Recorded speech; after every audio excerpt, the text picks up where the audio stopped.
Hello and welcome to Low Budget Gaming and welcome to another first Descendant video. So with things being a bit slow and we still have about 2 weeks to go before the next episode starts, I wanted to just talk about what I'm doing currently and whether you should consider putting 60 catalysts into your various Descendants. So when things are a bit slow, I usually just tend to do the dailies and try to work on some remaining things in the game. So for example, we have the journal with all the awards. I have tried to do as many as I can. The only ones I'm missing currently are the Echo Swamp, because we haven't had a change to the special operations in a while, so I can't do these. And then, of course, the big ones that a lot of people haven't done, including myself, are the 60 catalyst badges and the 50 catalyst for the weapons. Now, initially, I did not see much point of doing this, and I still don't really think it's necessary. I have started putting 60 catalysts on various Descendants, especially the ones that I play more often. So page 1 here, I've put 60 on all these Descendants. On page 2, I've put 60 into Sharon and Serena. Nell, I have about 40 something. Harris 30 something. Haley is similar, I think. And then I have again 30, close to 30 or something to Eugene. Currently, I'm trying to add 60 to Horsiemo. I'm not playing more than usual. I'm just doing the dailies and trying to get the 20 ancestors from the weekly Axion Place missions. I'm at around 30 something on Horsiemo. 34.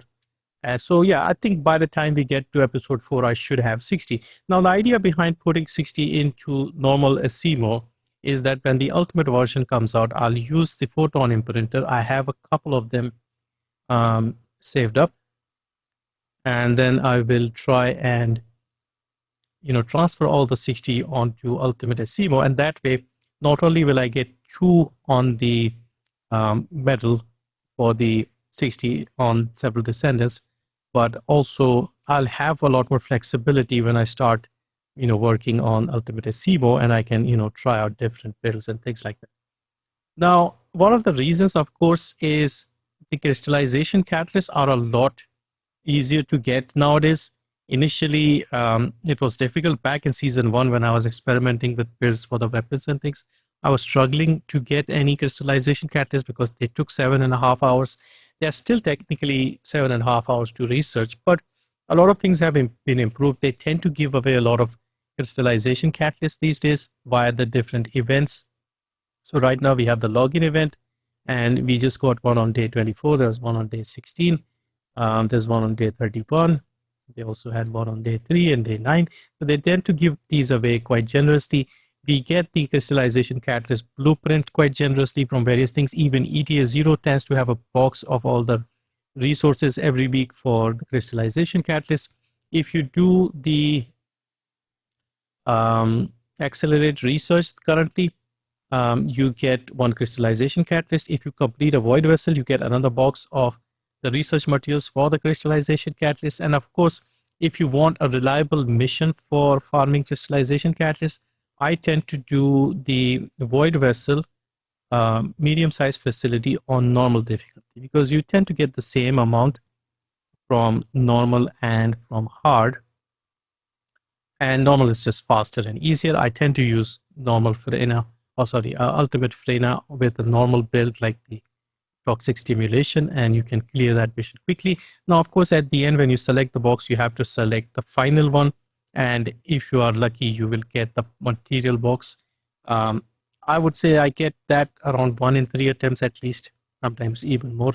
So you can build up your stockpile of the research materials for the crystallization catalyst. The advanced neural circuit, the blueprints, they tend to be the ones that end up getting used much more quickly. So as long as you have plenty, you can do that. Of course, they've also added the accelerate research to reduce the time. When you do more missions, the research takes less time. With season 3, they added the dimensional breach, which also reduces the research time. So they have given us plenty of options. And of course, let's not forget the addition of the research from your phone app, where you can collect and start another research for your crystallization catalyst, even if you're away from PC or if you don't want to log in multiple times, just to start research on your crystallization catalyst. So with all these reasons, I basically started putting 60, and I do plan to put them, but I'm not going out of my way, and I'm not playing more than usual. With the normal daily missions and the daily routine, I tend to level up the Descendant once or twice, and I just put in the catalyst and level them up without thinking too much about it. So like I said, I'm at 34 with the Simo currently, another 26 to go. And yeah, we have almost 2 weeks, so I'll just get there eventually by the time Ultimate Horsiemo releases. And so yeah, currently if you're a new player, I would say focus on getting 10 into your builds, and then if you have a favorite Descendant, you can put some more into those Descendants. And for the older players, if you have nothing else to do, maybe consider using the extra catalyst you have saved up, and build out your Descendants, add 60 to your favorites, and then it'll give you more flexibility to experiment with builds and things like that. But yeah, key takeaway here is to have crystallization catalysts being researched all the time. If you're a regular player, if you play daily or frequently, make sure there's always a crystallization catalyst being researched with Anais. This applies to any new players, any experienced players, whoever you are. I've been playing since day one. We are almost 2 years into the game. I have thousands of hours in the game, but the crystallization catalyst is one thing everybody needs badly, and it's still not enough. I know some people have put the 60 catalysts into the various Descendants. I don't know if they have bought any, because buying them is just a complete no-no. That is something I just want to make clear, that you should under no circumstances buy the 300 caliber crystallization catalyst or the energy activator. This is not something I would recommend. You can very easily research them. It's just there's nothing much else to talk about, so I thought I'll just talk about the crystallization catalyst. But anyway, if you want to farm the crystallization catalyst, void vessel, normal difficulty, medium sized facility, this is the best one. Select the easiest box at the end, and the last box, the lost data one. And yeah, if you do it a couple of times, you should get the box. You should get the box from the different events as well.